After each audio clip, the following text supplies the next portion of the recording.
Gloire à l'Éternel, notre Dieu, notre Père. Bienvenue donc à l'école Yeshua. Que l'Éternel Dieu vous bénisse, que l'Éternel Dieu vous garde. Nous voici donc à la troisième vidéo sur le thème du jugement.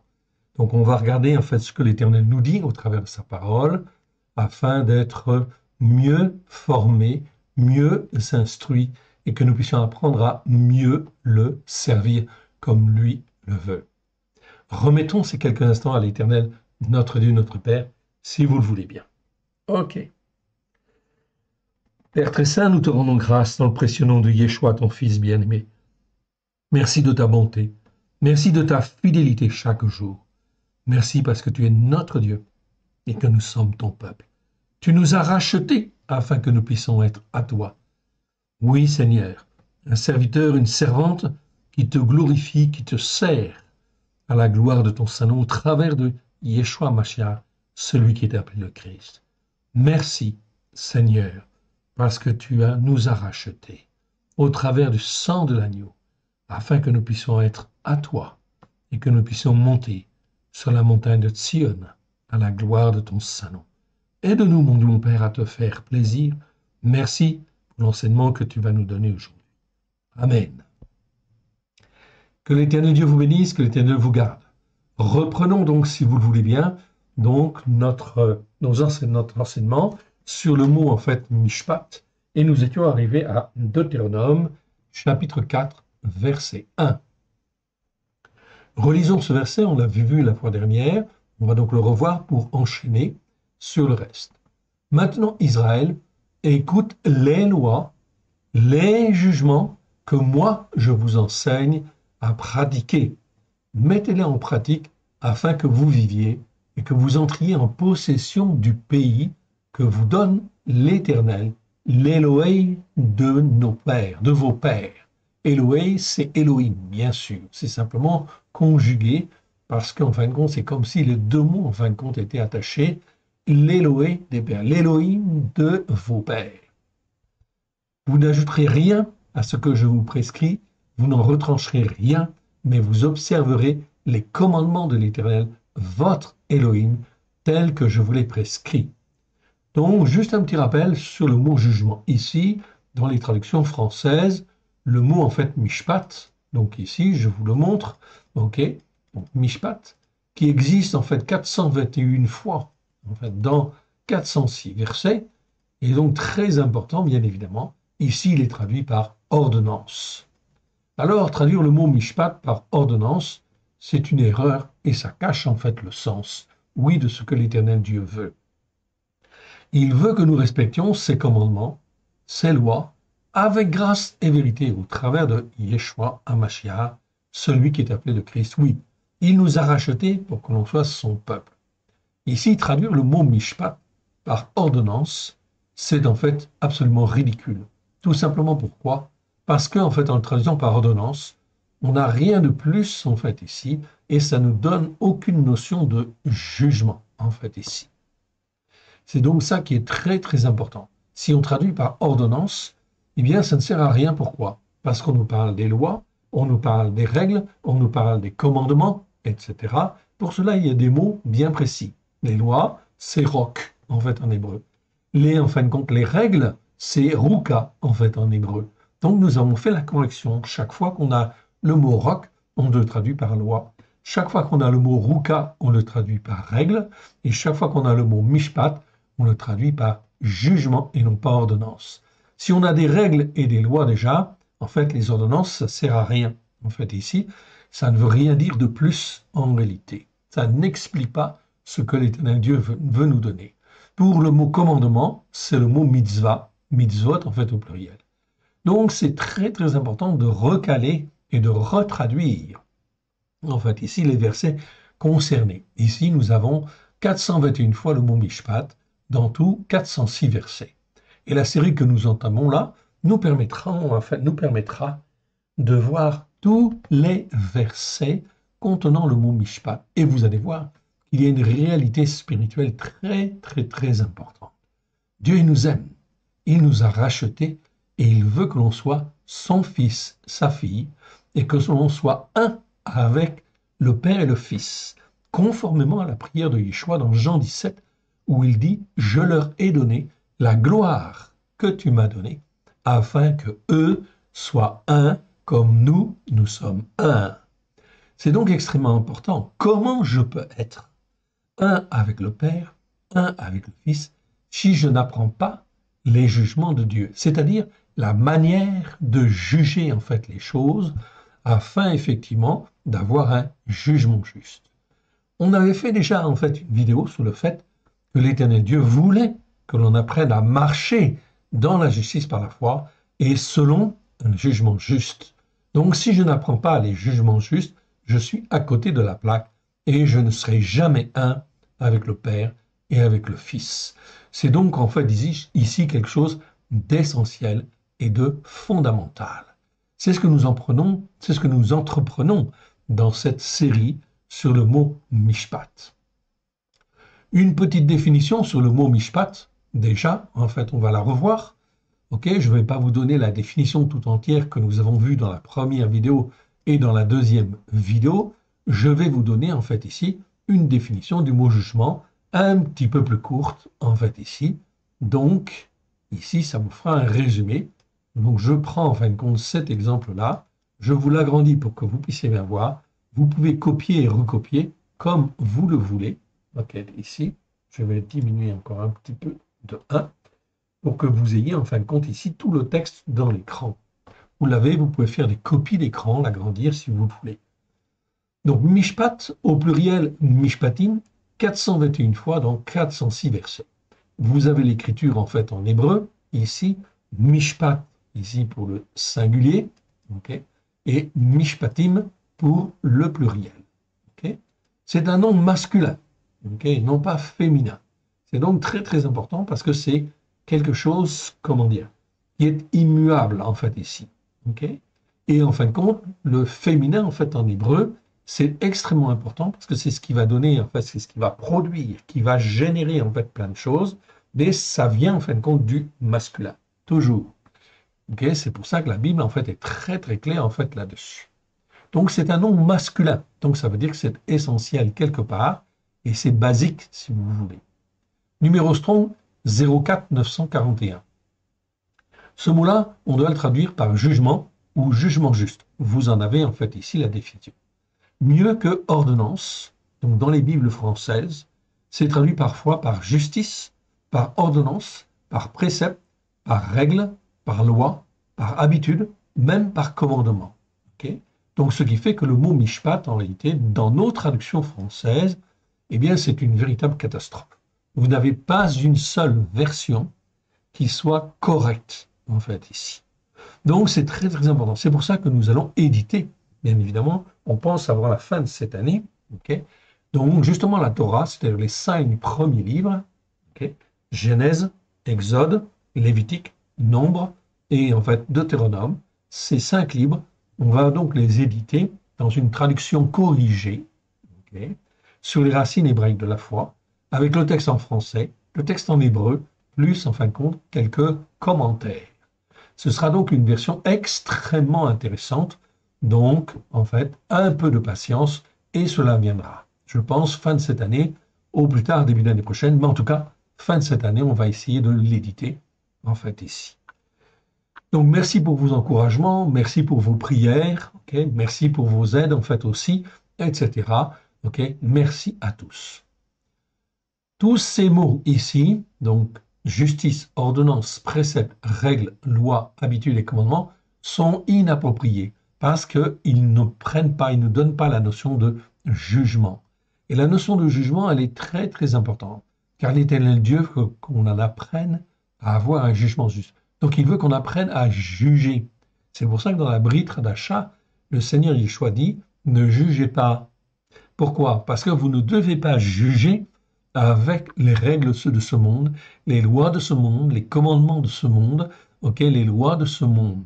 On doit juger, si on doit juger d'après les jugements justes de l'Éternel, d'après effectivement ce que l'Éternel Dieu nous enseigne, afin que nous puissions avoir un jugement juste devant l'Éternel. C'est donc très très important. C'est pour ça qu'en fait la plupart des chrétiens, je dirais même tous les chrétiens, ne sont jamais, jamais enseignés dans ces valeurs. Résultat des courses, eh bien, c'est la confusion. Oui. Et ça veut dire qu'ils ne peuvent pas, en fait, garder la bénédiction, en fin de compte, de l'Éternel. Dans le temps, je veux dire. Tous ces mots ici, donc justice, ordonnance, précepte, règle, loi, habitude, commandement, sont, en fait, tous les mots ici, sont des jugements qui doivent être appliqués en vue d'établir, pardon, tous ces mots ici, en fait, ne montrent pas, la phrase est mal tournée, tous ces mots ici, ok, en fait ici, en réalité, tous les mots, en fin de compte, tous ces mots, pardon, les mots mishpat, en fait ici, tous les versets, en fait, tous les versets, je vais changer ici, ok, tous les versets qui contiennent le mot mishpat. Mot mishpat, ok, sont des jugements qui doivent être appliqués en vue d'établir ce qui est juste devant l'Éternel. Ils, les mishpatim, sont donnés dans la Torah, les prophètes et les psaumes, notamment comme des exemples pour apprendre à avoir des jugements justes. Donc c'est ça qui est très important en fait à comprendre en fait ici. Ok, si je veux avoir un jugement juste devant l'Éternel, il faut que j'apprenne à juger correctement. J'ai droit à l'erreur, oui bien sûr. Ok, mais cela se fait à différents niveaux. Il y a des gens qui sont spécialisés là-dedans. Ok, et c'est basé sur la Torah, oui bien sûr, les enseignements de Dieu par son esprit. Ce mot a le plus souvent le sens direct et implicite d'un jugement juste et bon, ou de bon jugement qui doit être rendu. Exemple, dans le psaume 19, versets 9 à 11. La crainte de l'Éternel est pure, elle subsiste à toujours. Les jugements de l'Éternel sont vérité. Okay, donc ça, c'est le mot émettre, en fait. Ici, ça veut bien dire vérité. Ils sont tous justes. Ok, pas un seul n'est pas juste. On est là dans des jugements justes. Ils sont plus précieux que l'or, que beaucoup d'orphins. Ils sont plus doux que le miel, que celui qui coule des rayons. Ton serviteur aussi en reçoit instruction. Pour qui les observe, la récompense est grande. Les mishpatim, bon jugement de Dieu, visent à nous corriger et nous fortifier dans les voies de Elohim. C'est pour cela qu'ils sont très précieux. Et c'est pour cela que ce mot-là, en fait, apparaît la première fois dans Genèse 18, 19. Et regardez ce qui est écrit, en fait, ici. Car je l'ai choisi. Qui ça? Abraham. Abraham. L'Éternel Dieu dit, je l'ai choisi afin qu'il ordonne à ses fils et à sa maison après lui de garder la voie de l'Éternel en pratiquant la justice par la foi. Ici, c'est le mot tzedaka, okay, et non droiture. C'est une erreur de traduire ce mot-là par droiture. Donc ici, tzedaka, je vous ai fait en fait une vidéo, okay, par la grâce de Dieu, en fait ici, sur le mot tzedaka. Il y a même plusieurs vidéos. Je vous encourage en fin de compte à la voir et à la revoir. Tzedaka, ça nous parle de la justice par la foi. Okay, c'est très très important. C'est le même mot qui est utilisé chez les Juifs dans la tradition pour parler en fait de l'aumône, tout simplement. C'est la tzedaka. Et en fait, ça en est réduit à ça. Donc, dans le milieu juif, effectivement, on ne comprend pas ce mot-là. Quand on parle de tzedaka, on parle d'aumône, tout simplement. Okay, eh bien, non. Là, c'est une mauvaise interprétation. Okay, et effectivement, résultat des courses, ça veut dire que le peuple juif ne peut pas comprendre la justice par la foi. Tout au moins, pas aujourd'hui. Okay. Donc ici, l'Éternel Dieu choisit en fait Abraham afin qu'il en fait puisse enseigner à marcher selon la justice par la foi et le jugement juste en fait ici. Nous avons bien ici le mot mishpat en fait ici qui apparaît en fin de compte dans le verset.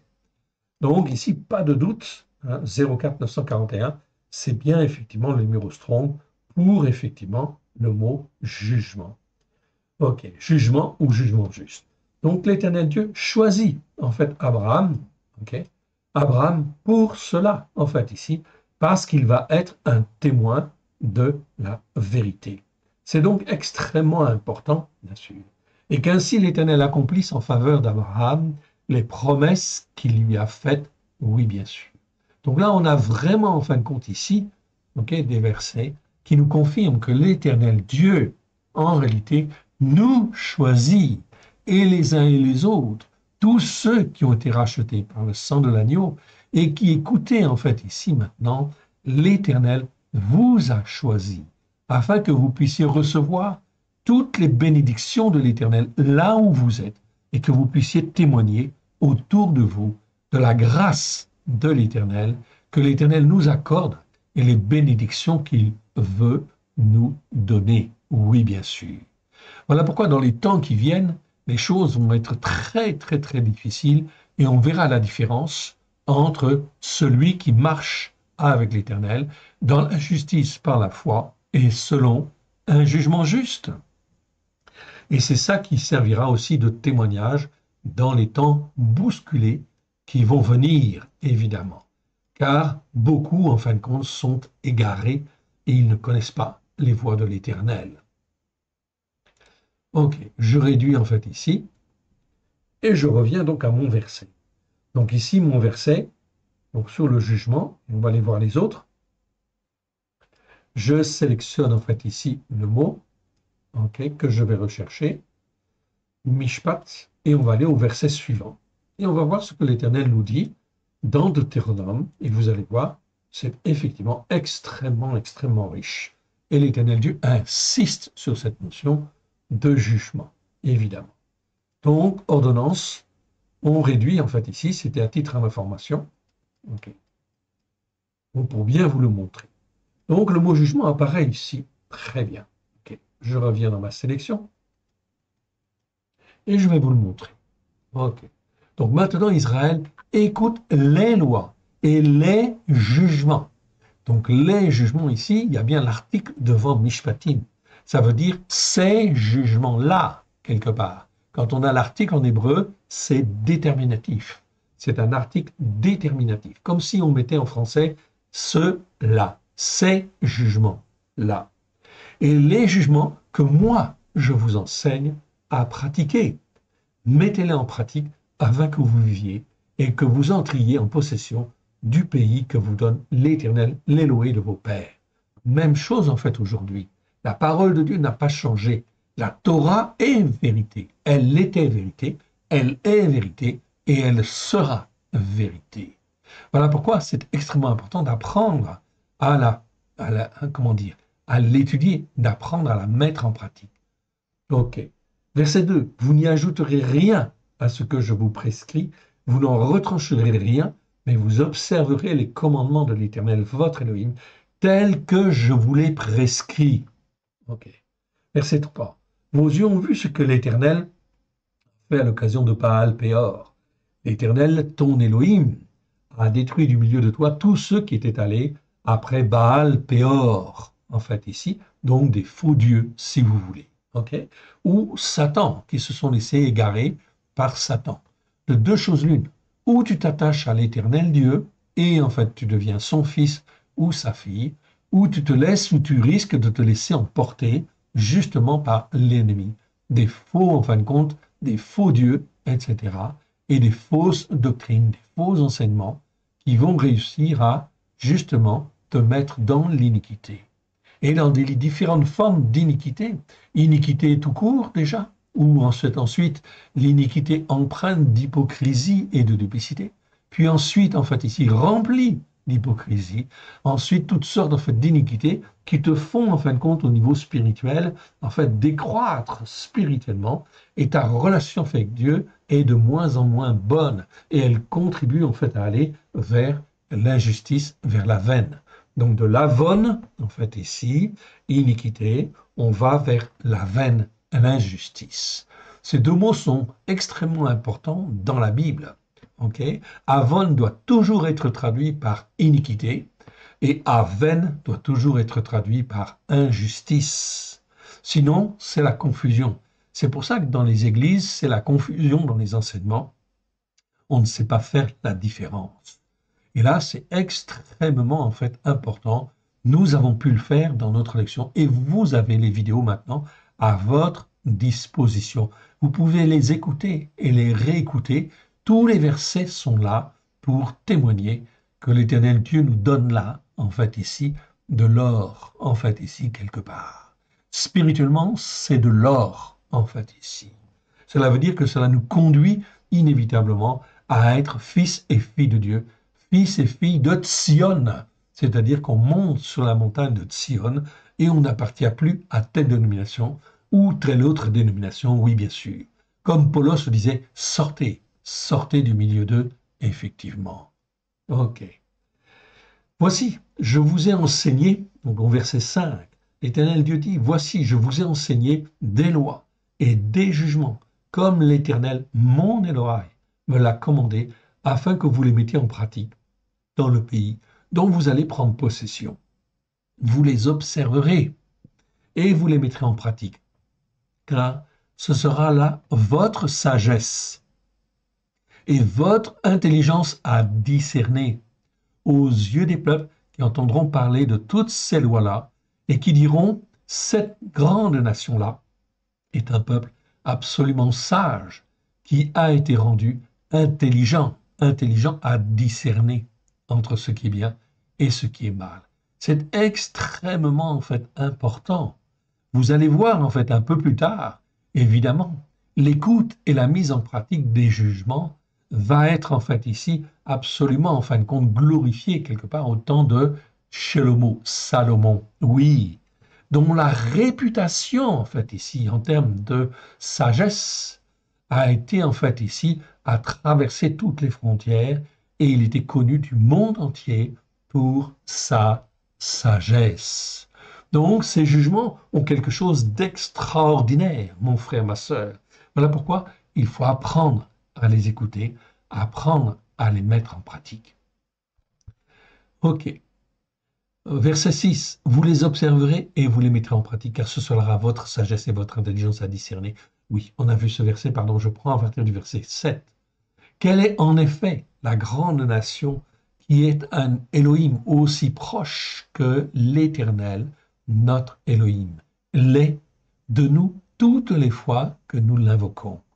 Pas quelques fois, pas une fois par semaine, toutes les fois que nous l'invoquons.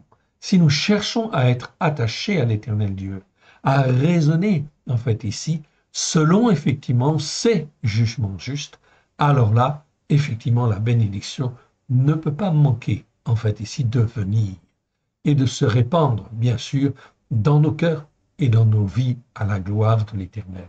C'est pour ça que dans la Brit Hadasha, mais c'est mal traduit, je le reconnais, nous avons en fait retraduit le Nouveau Testament et nous avons appelé ça la Torah accomplie.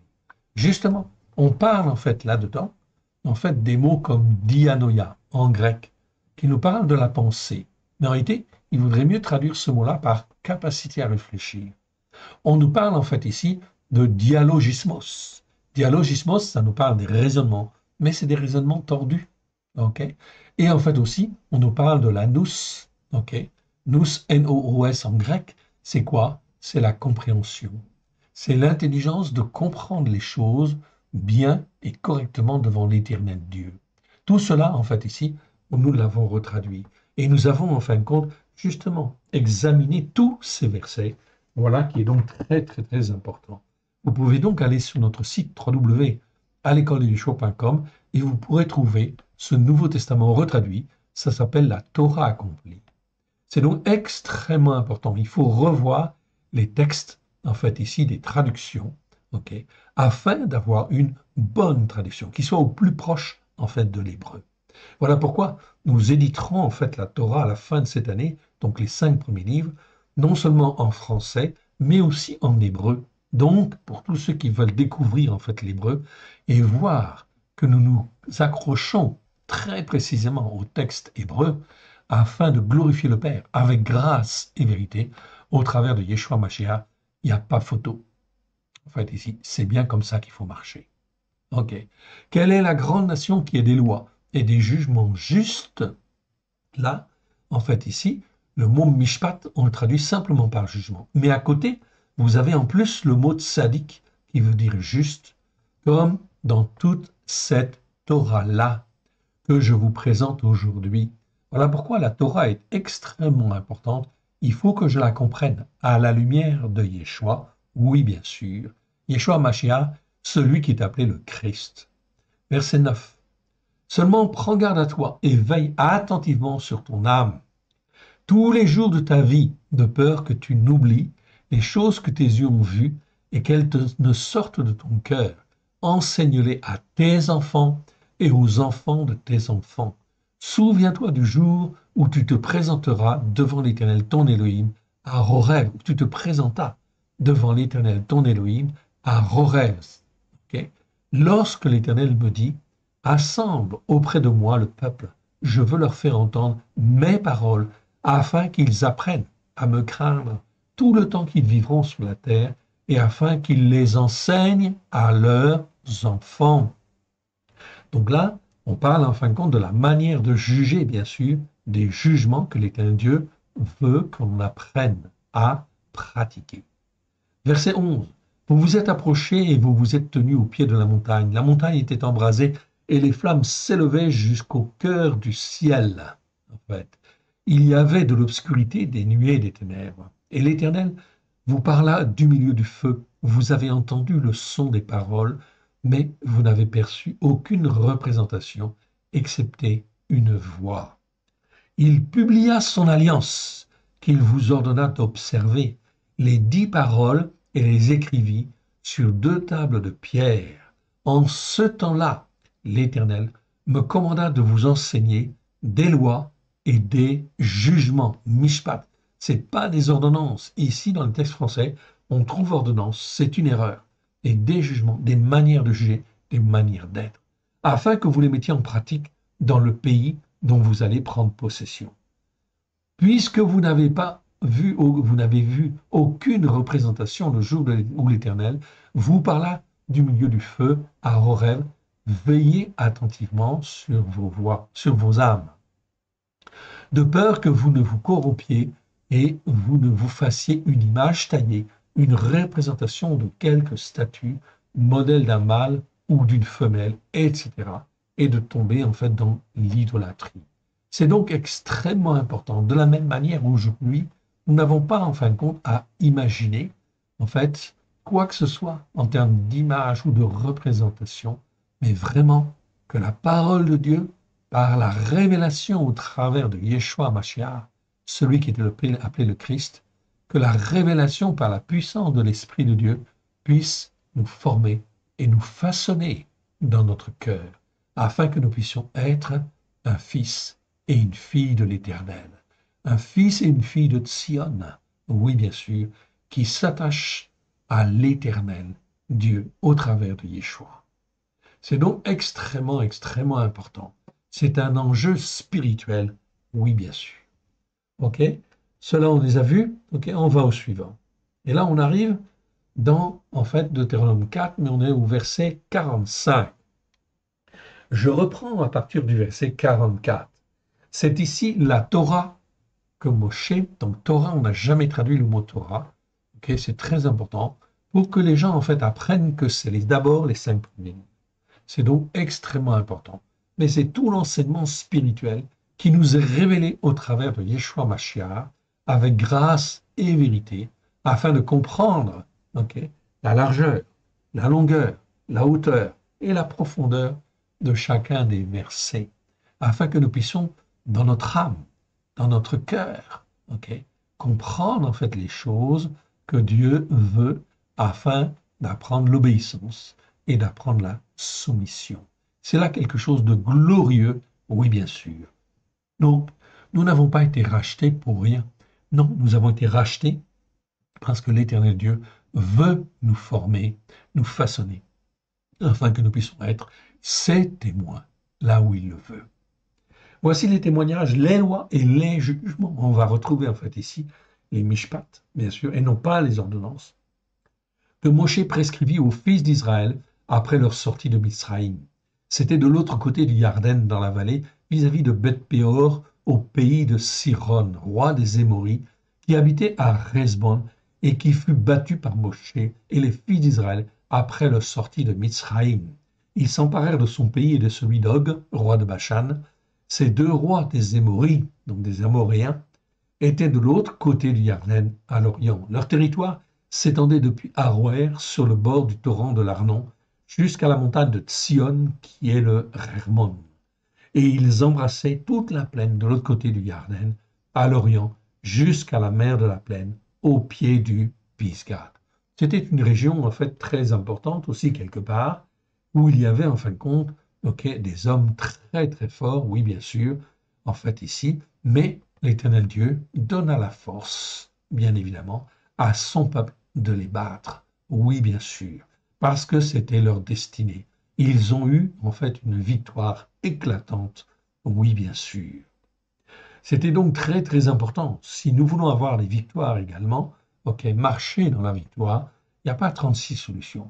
Il faut que l'Éternel Dieu soit notre force. Oui, bien sûr. Notre capacité à réfléchir, nous devons l'axer, bien sûr, à comprendre ce que l'Éternel Dieu attend de chacun de nous, au travers de Yeshua Mashiach. On passe maintenant au chapitre 5 de Deutéronome, Devarim 5. Moshe convainc tout Israël et leur dit, écoutez Israël, les lois et les jugements, c'est encore répété, ce n'est pas les ordonnances, c'est-à-dire la manière de raisonner, la manière de réfléchir, la manière de se comporter, d'être bien en fin de compte devant l'Éternel Dieu. Donc moi je vous parle à vos oreilles aujourd'hui, apprenez-les soigneusement et gardez-les parfaitement pour les mettre en pratique. Ici, nous insistons en fait sur les verbes, ici tout simplement. Ici, apprenez-les soigneusement. Le verbe en fait apprendre, ici je vous le montre, c'est le mot en fait lamad. Lamad, ça veut dire apprendre, ok? Et en fait ici, il est conjugué au kal, mais en fait ici, pas n'importe quelle forme. Il est conjugué au parfait en fait ici. Ça veut dire que tu dois les apprendre en fait ici parfaitement ou soigneusement en fait ici. Donc en français, les traducteurs ne font pas attention à la conjugaison des verbes. En fait, ici, c'est un petit peu dommage. Donc c'est pas apprendre tout simplement, c'est apprendre soigneusement, parfaitement, tu peux dire. Ok? Ensuite, il est dit gardez-les parfaitement. Ici, c'est le mot shamar.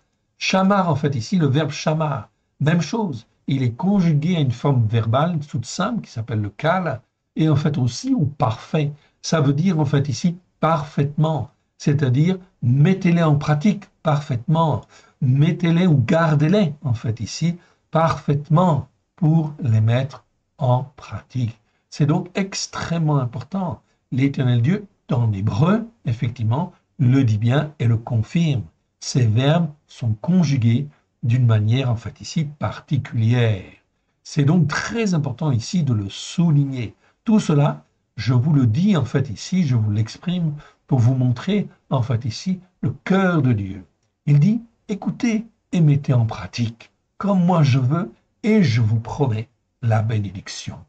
C'est pour ça qu'il a choisi Abraham, pour qu'il apprenne à ses enfants à écouter et à mettre en pratique, afin que ses enfants puissent en fait avoir la bénédiction, bien sûr, recevoir la bénédiction. Aujourd'hui, c'est pareil pour nous. Est-ce que nous voulons recevoir la bénédiction pleine et entière de l'Éternel notre Dieu? Vous n'avez pas 36 solutions. On n'a pas 36 solutions. Il faut écouter et mettre en pratique. Il faut se soumettre et apprendre à obéir. Ok. On continue? Allez, on continue. On va aller un petit peu plus loin. Ok. Ok, on va un petit peu plus loin.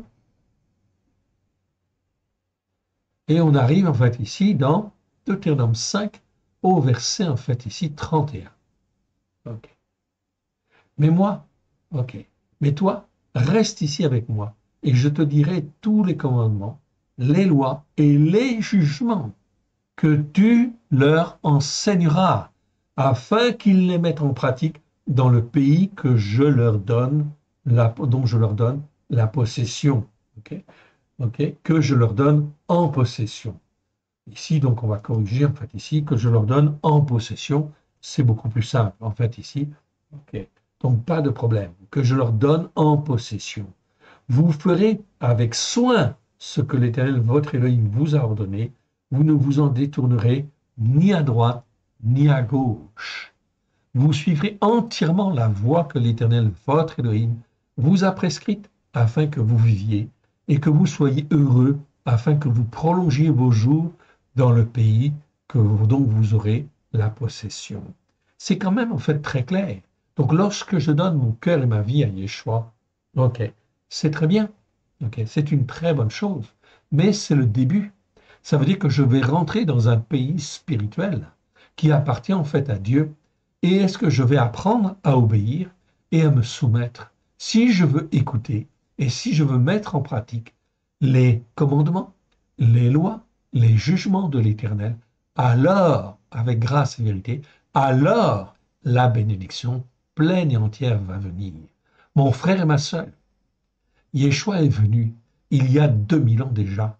Est-ce que tu constates aujourd'hui que les assemblées écoutent les commandements de Dieu, les lois et les jugements de Dieu?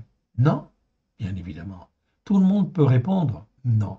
On n'écoute pas. Certains écoutent un tout petit peu, etc.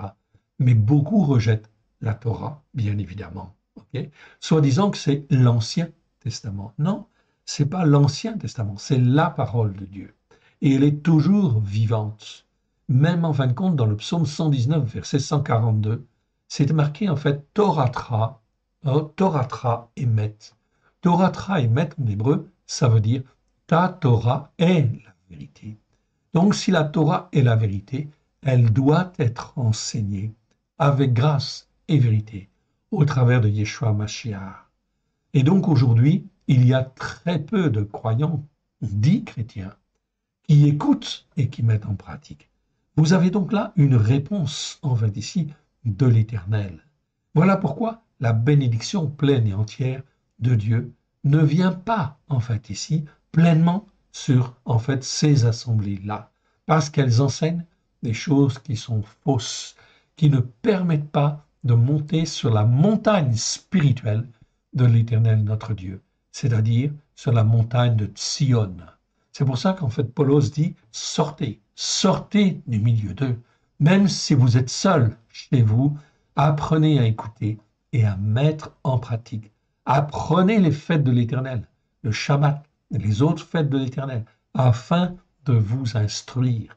Si l'Éternel vous met à part et vous fait sortir, c'est parce qu'il vous aime et c'est parce qu'il veut vous former et que vous sortiez de tout le milieu de l'idolâtrie et de toute la perversion spirituelle qui existe, bien évidemment. Voilà pourquoi c'est extrêmement important d'avoir un bon jugement. Et le bon jugement, en fait, ici, est de sortir du milieu d'eux. Comme Paulos le dit dans Corinthiens, oui, bien sûr. On continue, et allez, on va aller voir le verset suivant. Donc, le verset suivant, en fait, ici, c'est Devarim, chapitre 6. Donc, on n'a pas été très loin, hein. Chapitre 6, verset 1. Donc, l'Éternel Dieu, il dit ici, il répète et insiste pour montrer que c'est extrêmement important. Les commandements, il y a donc l'article devant le mot mitzvot, en fait, ici. Donc, en fait, ici, c'est les majuscules, en fait, ici, quelque part. Ok, tout simplement pour dire que c'est les commandements-là, c'est pas n'importe lesquels. Les lois, ces lois-là. Et ici, ces jugements, en fait, là. Ok, les jugements que l'Éternel, votre Elohim, a commandé de vous enseigner, afin que vous mettiez en pratique dans le pays dont vous allez prendre possession. On est toujours, en fait, ici, dans la même thématique. Mon frère, ma sœur, lorsqu'on donne son cœur et sa vie à Yeshua, cela veut dire qu'on sort justement de Mitzrayim, on sort de l'Égypte, on sort du monde. Mais ce n'est pas pour que après tu effectivement fasses comme tu faisais en fait avant. Non, bien sûr. Ce n'est pas parce que tu es lavé, racheté par le sang de l'agneau, que tu dois en fait marcher selon les règles, les lois et les commandements en fin de compte du monde. Non, tu dois sortir, tu dois te mettre à part. Voilà pourquoi l'Éternel Dieu conduit en fait ici ses enfants au mont Sinaï afin de leur donner la Torah, afin qu'ils puissent avoir les commandements, les lois et les jugements. c'est-à-dire la manière de faire, la manière de juger en fait les choses, pour être en fait ici dans un pays que l'Éternel nous promet, un pays spirituel que l'Éternel nous promet, c'est la montagne de Sion. Oui, bien sûr, afin qu'on puisse lui appartenir. Verset 2. Afin que tu craignes l'Éternel, ton Élohim, en observant tous les jours de ta vie. Ok. Toi et ton fils, le fils de ton fils, toutes ces règles. Ici, je trouve le mot ruka. Donc là, je dois le traduire par règle, oui, bien sûr.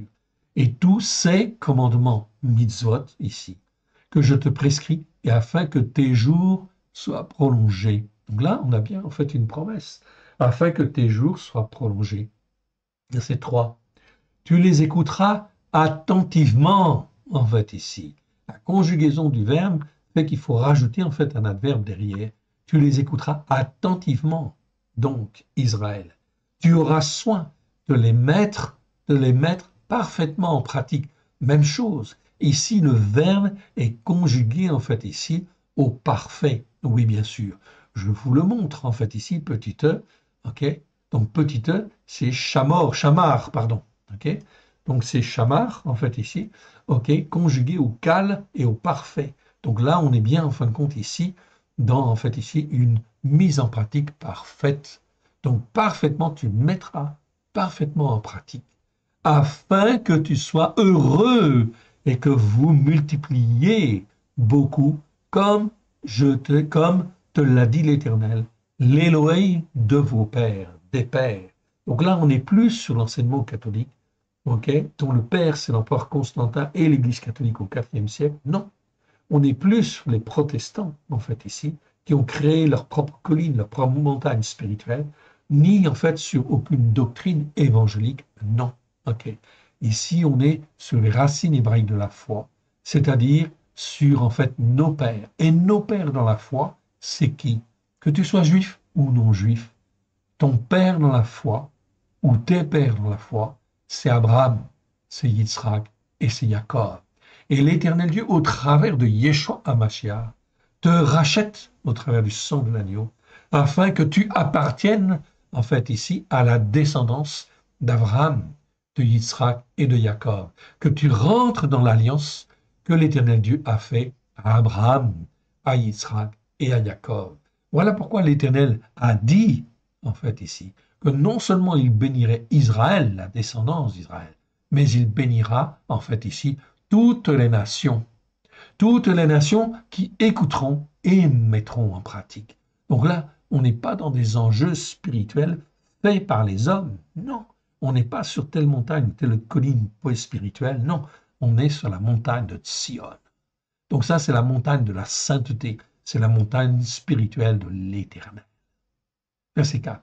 Écoute Israël, l'Éternel, notre Élohim, l'Éternel est un. Tu aimeras l'Éternel, ton Élohim, de tout ton cœur, de toute ton âme et de tout ton pouvoir. Et ces paroles-là que moi je te donne aujourd'hui seront dans ton cœur. Tu les inculqueras pleinement, là aussi. Ok, c'est pas les enseigner tout simplement. C'est tu les inculqueras pleinement à tes enfants et tu en parleras quand tu seras dans ta maison, quand tu iras en voyage, quand tu te coucheras, quand tu te lèveras.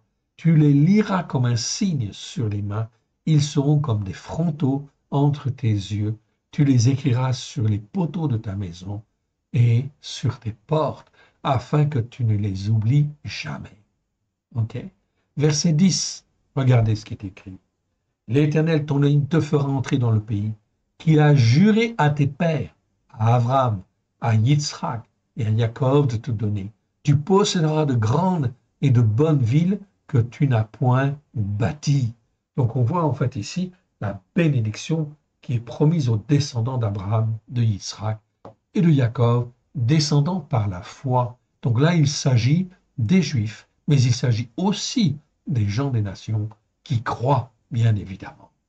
Quel que soit leur niveau spirituel, dès lors qu'ils viennent dans cette alliance, l'Éternel Dieu regarde, met des anges autour d'eux et se souvient. C'est extrêmement, extrêmement important, fondamental. Et tout ce que je vous dis là est basé tellement sur les versets que c'est incontestable en réalité. c'est la parole de Dieu qui parle par la puissance de l'Esprit de Dieu et qui fait dans les cœurs, justement, que cette foi-là, elle est bien plantée, bien enracinée, et elle fait qu'elle nous permet de traverser toutes les épreuves qui vont venir, bien évidemment, afin d'être un témoin que l'Éternel Dieu a planté, afin de témoigner de sa gloire, en fait, ici. Verset 11, on arrive dans le chapitre 7, en fait, ici, donc de Deutéronome, et en fait, ici, ok, on va, en fait, ici, reprendre à partir du verset 9. Non, je vais reprendre à partir du verset 20. Mais parce que l'Éternel vous aime, parce qu'il a voulu tenir le serment qu'il avait fait à vos pères, donc à Abraham, à Isaac et à Jacob, l'Éternel vous a fait sortir par sa main puissante, vous a racheté par une rançon de la maison des esclaves, de la main de Pharaon, roi de Misraïm. Ce verset, en fait, ici, il est exactement pour chacun de nous. En fait, on pourrait le traduire autrement spirituellement en disant mais parce que Yeshua, parce que l'Éternel vous aime, parce qu'il a voulu tenir le serment qu'il avait fait à vos pères, à Abraham, à Isaac et Jacob, l'Éternel vous a fait sortir par sa main puissante, vous a racheté par une rançon, vous a racheté par le sang de l'agneau, de la maison des esclaves, c'est-à-dire en fait ici de tout l'esclavage spirituel qui existe dans le monde. Donc l'Éternel Dieu nous arrache à cela, à la maison, en fin de compte, des esclaves, de la main de Pharaon, roi de Misraïm, c'est-à-dire du monde et de tout ce qui domine, en fait, dans le monde. L'Éternel nous rachète par le sang de l'agneau, afin qu'on puisse être à lui et pleinement à lui. Sache donc que c'est l'Éternel, ton Elohim, qui est à Elohim. Elohim, en fait, ici, c'est bien sûr, en fait, ici, le Dieu pluriel. Oui, bien sûr, Elohim, c'est un pluriel. L'Éternel est ton Elohim. Mais il est aussi qui est à Elohim. À Elohim, c'est en fait ici l'article qui se trouve être devant le mot Elohim. Et en hébreu, ça existe environ 400 fois dans les Écritures, okay, alors que le mot Elohim existe un peu plus de 3500 fois. Eh bien, le mot à Elohim existe dans environ 400 versets à peu près. Et là, en fin de compte, on parle du seul Dieu unique et vrai. Si je devais traduire à Elohim, ça veut dire le Dieu, en fait ici, mais ce serait plus précis de dire le seul Dieu unique et vrai. Donc ici, quand on parle de à Elohim, c'est extrêmement important. Ça veut dire qu'on le connaît, en fait ici, comme il est. Et ça veut dire que dans ce cas-là, il n'y a plus, en fin de compte, de faux dieux dans nos vies, rien du tout. Et à Elohim, c'était en fait le Dieu de Abraham, de Yitzhak et de Jacob. C'était le Dieu de Moshe, c'était le Dieu de David, c'était en fait le Dieu de tous les prophètes et tous les croyants, en fait, ici, qui étaient affermis dans les Écritures, eh bien, ils avaient à Elohim pour Dieu. Et effectivement, quand on a à Elohim pour Dieu, on croit à la Torah, on l'écoute et on la met en pratique, et tout le reste qui vient du monde, de n'importe quelle colline ou montagne spirituelle, on le rejette, parce que ce n'est pas, en fait, la Torah, les prophètes et les psaumes. Ce El Anéeman, ça veut dire ce Dieu qui est toujours fidèle, en fait, ici. Fidèle pour marcher dans la foi, ok? El Anéeman, ça veut dire le Dieu toujours fidèle, ou celui qui nous fait marcher, en fait, par la foi. Garde son alliance et sa bonté. Ici, c'est le mot récède. Donc, il faut le traduire par bonté. Son alliance et sa bonté jusqu'à la 1000e génération envers ceux qui l'aiment et qui observent ses commandements. On a là, en fait, des promesses. Si j'écoute et que je mets en pratique, je me soumets, en fait, et j'apprends, en fin de compte, à obéir. Eh bien, l'Éternel promet, en fait, ici, une prolongation, en fin de compte, de nos vies. Verset 10. Mais il use directement de représailles envers ceux qui le haïssent, et il les fait périr. Il ne diffère point envers celui qui le hait, il use directement de représailles. Ainsi, l'Éternel dit, verset 11, observe ses commandements, ses lois, ses jugements, en fait ici. On peut traduire comme cela, c'est tout à fait juste, car l'article, en fait ici, c'est un article démonstratif. C'est exactement comme si on disait en français ces commandements-là, ces lois-là, ces jugements-là que moi, je te prescris aujourd'hui et mets-les en pratique. Mets-les en pratique. C'est donc très important. On va donc aller au verset suivant. Ok, on avance. Et on arrive en fin de compte ici, toujours dans, en fait, chapitre 7. En conséquence, si vous écoutez ces jugements-là, là encore une fois, c'est traduit dans nos Bibles en français par ordonnance. Je vous le montre en fait encore. Vous voyez, je ne mens pas, c'est écrit ordonnance. C'est une erreur. Non, c'est la manière de juger en fait ici. En conséquence, si vous écoutez ces jugements-là, si vous observez et les mettez en pratique, Elohim, okay, l'Éternel, ton Elohim, gardera envers toi l'alliance et la bonté qu'il a jurée à tes pères. Okay? Donc tu ne seras jamais lâché. L'Éternel Dieu n'est pas un menteur. Sa parole est vérité. Il dit cela, donc il le fera. Verset 13.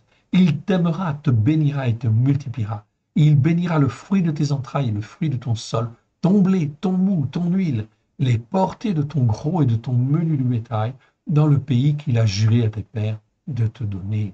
Donc l'Éternel Dieu ne nous fait pas changer en fait compte de pays. Ok.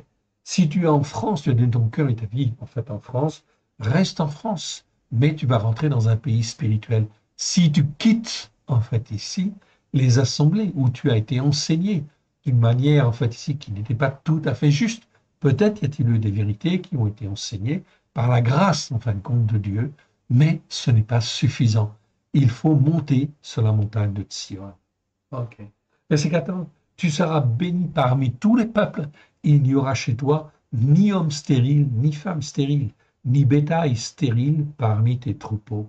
L'Éternel éloignera de toi toute maladie et il ne t'enverra aucun de ces mauvais fléaux de Misraïm qui te sont connus, mais il en frappera tous ceux qui te haïssent.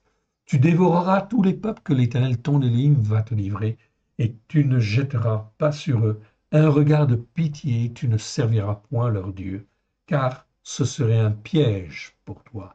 L'Éternel dit très clairement ici, ce serait un piège pour toi. Voilà pourquoi il faut apprendre en fin de compte à juger d'une manière juste, et on peut juger d'une manière juste quand on juge comme Dieu juge. Peut-être diras-tu dans ton cœur, ces nations sont plus nombreuses que moi, comment pourrais-je les chasser? Ne les crains point. Rappelle à ton souvenir ce que l'Éternel ton Élohim a fait à Pharaon et à tout Misraïm, les grandes épreuves que tes yeux ont vues, les signes et les prodiges, la main forte et le bras étendu, quand l'Éternel ton Élohim t'a fait sortir. Ainsi fera l'Éternel ton Élohim à tous les peuples que tu redoutes. Okay. L'Éternel ton Élohim enverra même les frelons contre eux, jusqu'à la destruction de ceux qui échapperont et qui se cacheront devant toi. Mon frère, ma sœur, sors. Sors du milieu d'où tu es, des enseignements qui sont erronés. Viens et écoute et mets en pratique. Écoute et mets en pratique avec simplicité de cœur. Et tu verras l'Éternel qui, en fait, ici, comme hier, il, en fin de compte, ici, promettait de défendre son peuple. L'Éternel promet, en fait, ici, de te défendre, de te garder. Peut-être tu vas traverser le désert pendant un certain temps, comme Israël en fait a traversé le désert, pour être éprouvé, pour être formé, pour être façonné. Mais l'Éternel va te garder pour que tu ailles vers le pays de la promesse que l'Éternel Dieu a prévu pour toi. C'est donc en fait ici extrêmement important en fait ici, de bien comprendre cette dimension spirituelle dans laquelle l'Éternel Dieu veut nous faire marcher. Oui, tu vas sortir. Oui, tu vas traverser une période de désert. Oui, oui, tu vas souffrir de la faim, ok, de la soif, mais l'Éternel Dieu t'aime et il veut te former, il veut te façonner pour que tu sois à lui, un peuple qui lui appartienne. Donc plus tu t'attaches à Dieu, plus ça ira vite, plus en fin de compte tu seras vainqueur, plus vite tu seras vainqueur. Ok. Et l'Éternel Dieu ne te lâchera pas, en fait, ici. Certainement pas. Parce qu'il voit, en fait, il a vu ton attitude de cœur, comment tu as réagi et comment tu as parlé, en fait, au début, en fait, ici, pour dire que tu voulais t'attacher à l'Éternel Dieu. On continue? Allez, c'est parti. Et on arrive en fait maintenant, donc dans Deutéronome 8, verset 11. Ok.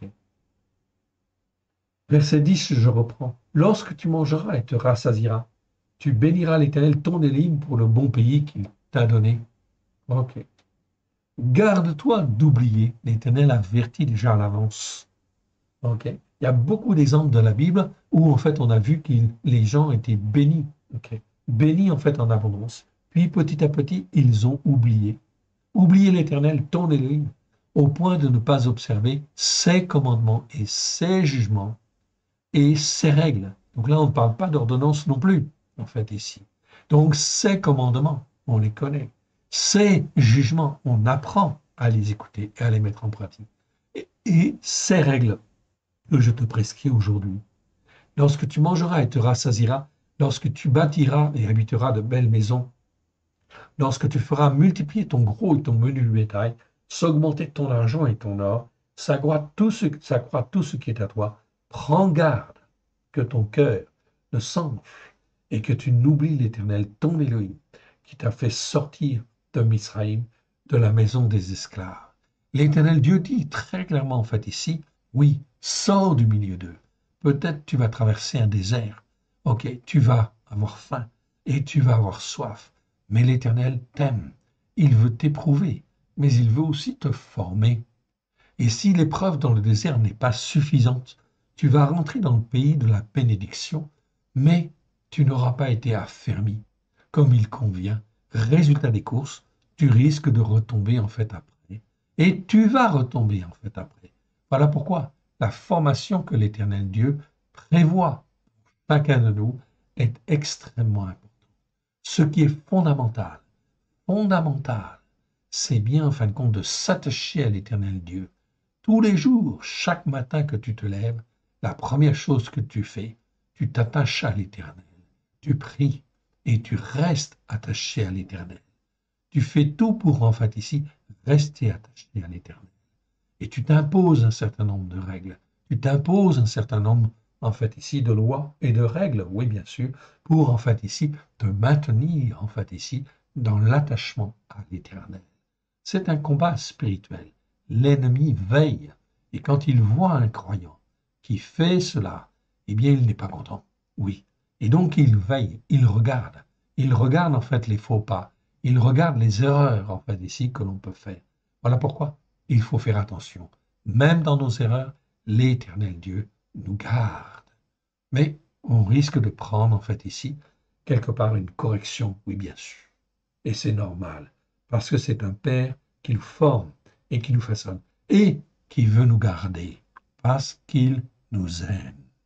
C'est donc très, très important, fondamental. On continue? Allez, on va un petit peu plus loin. OK. Et on arrive en fin de compte ici. OK. Donc on va reprendre à partir du verset 14. OK, on va reprendre à partir du verset 14. Voici, à l'Éternel ton Élohim appartiennent les cieux, et les cieux, la terre et tout ce qu'ils renferment. Et c'est là, à tes pères seulement que l'Éternel s'est attaché pour les aimer, et après eux, c'est leur postérité. C'est vous qui a choisi d'entre tous les peuples, comme vous le voyez aujourd'hui. Aujourd'hui, vous qui avez donné votre cœur et votre vie à Yeshua, l'Éternel, de la même manière, vous a choisi d'entre les peuples, ok, comme vous le voyez en fait aujourd'hui. Vous circoncirez donc votre cœur, ok. Circoncire, ça veut dire quoi? Ôter tout ce qui est mauvais en fin de compte de votre cœur. Oui, tout ce qui appartient au faux monde. Vous circoncirez donc votre cœur et vous ne raidirez plus votre cou. C'est-à-dire que, en fait, ici, vous resterez dans l'obéissance et la soumission. C'est extrêmement important, mais pas d'orgueil, ok, et pas de résistance. Vous ne raidirez plus votre cou, car l'Éternel, votre Élohim, est l'Élohim des Élohim, c'est-à-dire le Dieu, en fin de compte, de tous les dieux, en fait ici. Le Seigneur des Seigneurs, à El Agadol, à Gibor Ve'anora.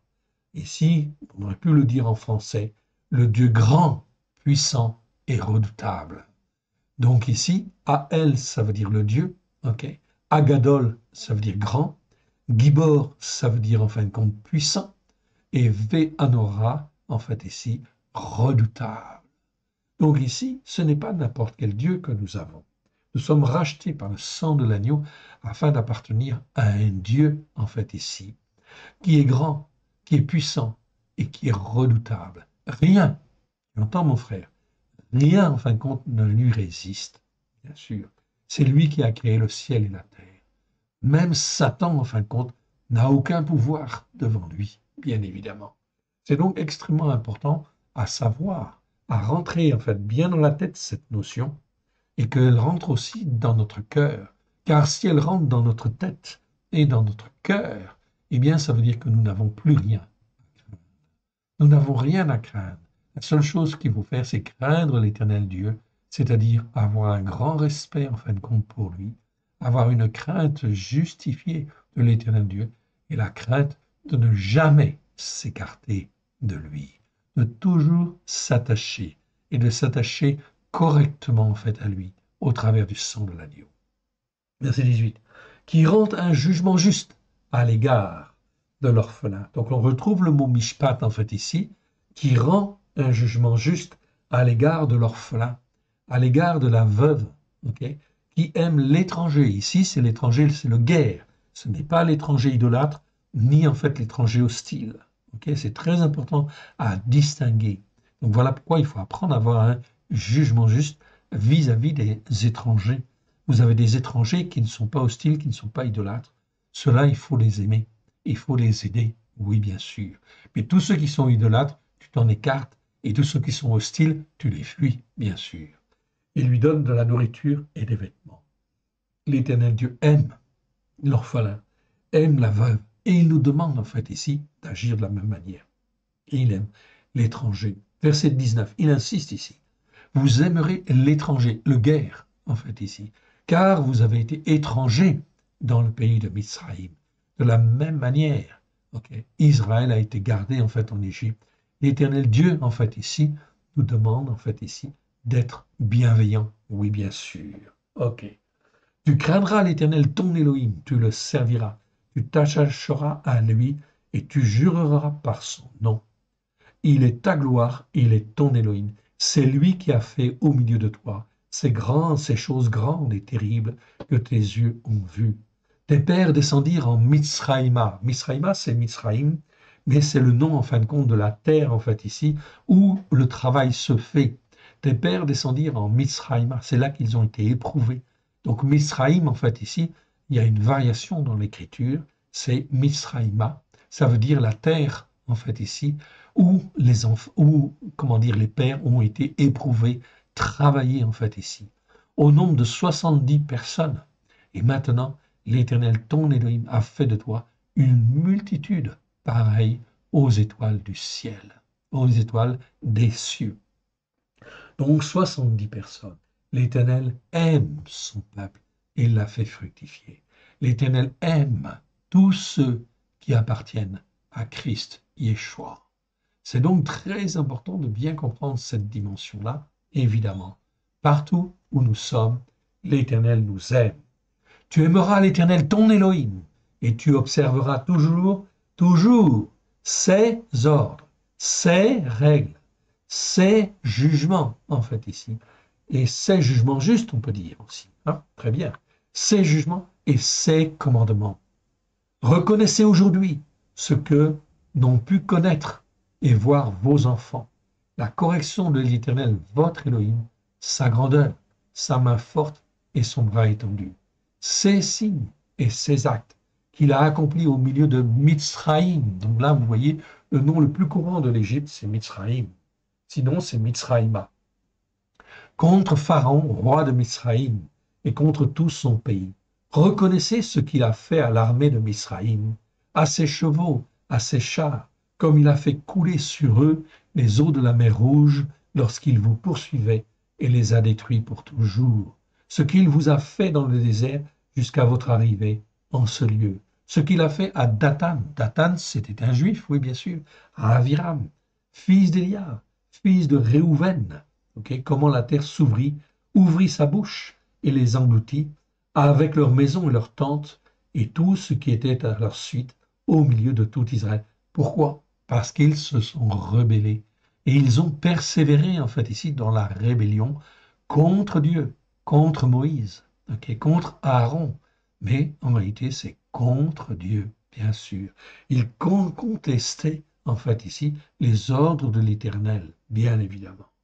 C'est donc très important, c'est l'apprentissage de l'obéissance, de la soumission. Et l'Éternel Dieu, quand il nous fait sortir de l'Égypte, quand il nous fait sortir d'une assemblée ou d'une église, il va nous éprouver, il nous met dans le désert afin que nous apprenions l'obéissance et la soumission à sa parole. C'est donc extrêmement important et qu'il ne faut pas être comme Dathan, comme Aviram, ok? Et c'est très important afin justement de ne pas être condamné. L'Éternel Dieu nous fait sortir, mais il nous teste. Il teste notre cœur. Il regarde si nous avons un cœur qui veut se soumettre et qui veut obéir ou non, en fait, ici. Donc, c'est une question très importante.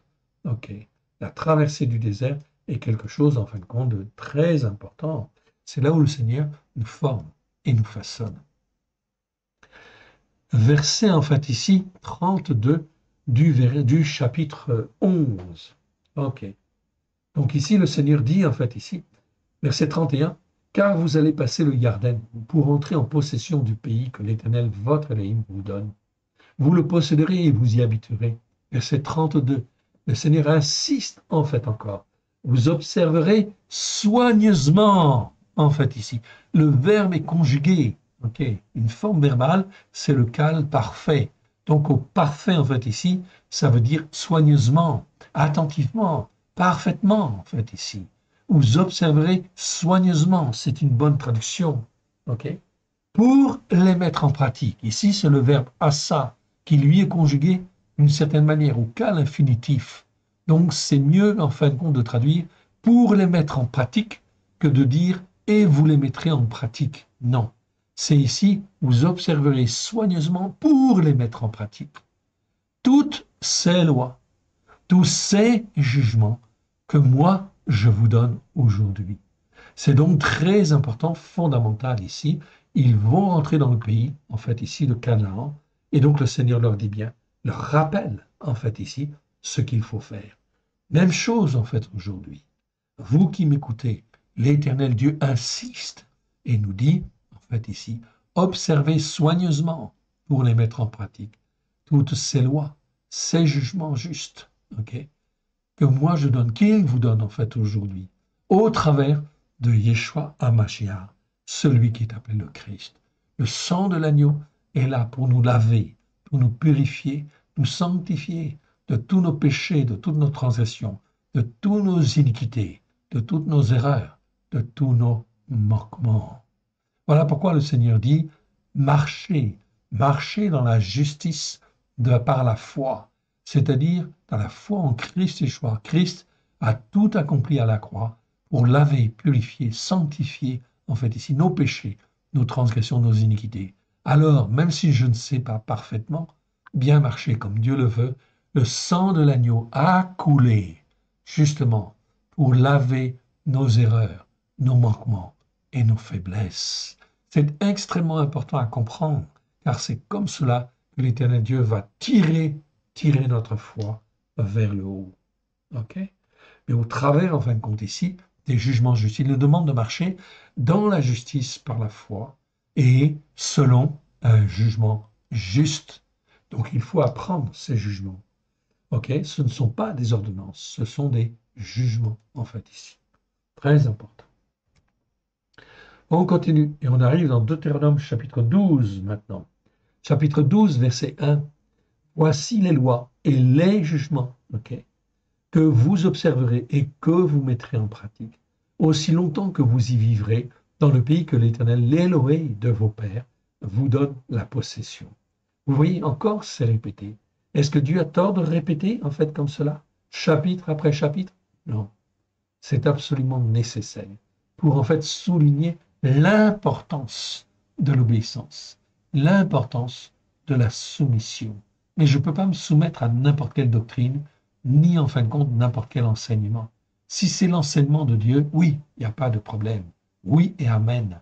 Et c'est les meilleurs enseignements que l'on puisse en fait avoir. Avec grâce et vérité au travers de Yeshua Mashiach, il faut que je les apprenne et que j'apprenne à mettre en pratique.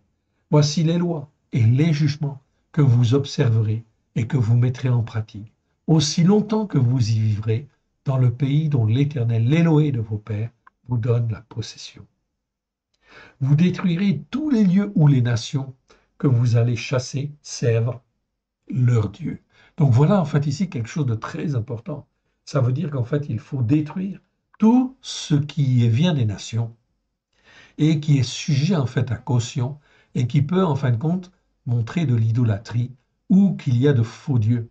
Donc toute passion en fin de compte ici quelque part doit être examinée en fait ici bien sûr et remise devant le Seigneur afin que l'on ne s'attache pas à en fait ici telle pratique ou tel dieu ou faux dieu qui existe dans le monde, ce qui servent leur Dieu sur les hautes montagnes, sur les collines et sur tout arbre vert, en fait, ici.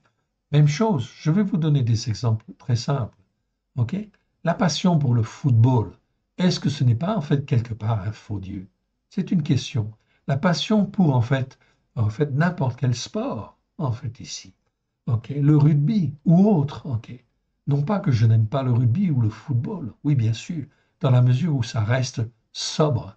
Mais si ça devient une passion, toute mon âme et tout mon cœur, en fait, y est attaché, alors que mon cœur, mon âme, devraient être attachés à Dieu. Donc, toutes ces, en fait, ces faux dieux prennent de plus en plus d'importance, en fait, dans la vie des hommes et des femmes. Pourquoi? Simplement parce que Satan joue avec cela, afin d'entraîner les hommes et les femmes dans, en fait, ici, l'idolâtrie. Et dans l'idolâtrie, c'est toutes sortes de choses qui, en fin de compte, manipulent les hommes et les femmes, les rend en fait asservis à une cause, et qui, en fait, pendant ce temps-là, ils ne se tournent pas vers Dieu, et ils ne veulent plus se tourner, ou ne veulent pas se tourner vers Dieu. Voilà pourquoi l'Éternel Dieu dit, ici, il faut faire des choix. Ok. Sur toutes leurs hautes collines, sur les hautes montagnes, sur les collines et sur tout arbre vert, vous renverserez leur autel, vous briserez leurs statues, vous brûlerez au feu leurs idoles d'Achéra, vous abattrez les images taillées de leurs dieux, et vous ferez disparaître leur nom de ces lieux-là. Il fallait nettoyer le pays. Voilà pour ça, quand je donne mon cœur et ma vie à Yeshua, je dois nettoyer ma maison, tout ce qui peut être en fait ici sujet à idolâtrie ou qui a été de l'idolâtrie. Ok, je dois le rejeter pour dire que Dieu doit prendre la première place dans nos cœurs et dans nos vies. Ok, chacun fait son choix. En fonction des choix de chacun, l'Éternel qui sonde les cœurs et qui sonde les reins juge, oui bien sûr. On continue, on arrive dans Deutéronome 16, versets 18 et 19. Lisons ce passage. Tu établiras des juges et des officiers publics dans toutes les villes que l'Éternel, ton Elohim, te donne, selon tes tribus, et ils jugeront le peuple selon un jugement juste, conforme à la justice. Mais ici, c'est Tzedek, c'est la justice de Dieu. Oui, bien sûr. Donc, ça veut dire que toute organisation croyante depuis, en fait, ici, 2000 ans, aurait dû s'entendre avec d'autres pour établir, en fin de compte, des juges dans chaque ville, en fait, ici, afin que les croyants puissent avoir des juges par rapport, en fait, ici, à la parole de Dieu. Oui, bien sûr. Qu'en est-il, en fait, aujourd'hui, en 2023? Mon frère, ma sœur, tu peux constater, en fait, ici, que l'orgueil religieux de chacun, en fait, ici, était là pour ne pas s'entendre, en fait, avec l'autre, oui, bien sûr, et ne pas s'entendre avec l'autre sur la même Torah, les mêmes prophètes et les mêmes, en fait, ici, psaumes. Oui, bien sûr. Car si les hommes s'étaient entendus sur la Torah, les prophètes et les psaumes, ok, eh bien, effectivement, ils auraient vu qu'il fallait instituer, en fin de compte, des juges, ok, par rapport à la parole de Dieu. Oui, bien sûr. et que toute une organisation aurait pu se mettre en place afin que le pays, en fait, soit béni. Au contraire de cela, ici, ça n'a été que malédiction après malédiction. L'orgueil des hommes a fait que les églises se sont séparées, se sont même combattues, en fait, ici, quelque part, parce qu'ils n'étaient pas sur la Torah, les prophètes et les psaumes, parce qu'ils n'étaient pas, en fin de compte, dans la vérité, en fait, ici, de Dieu.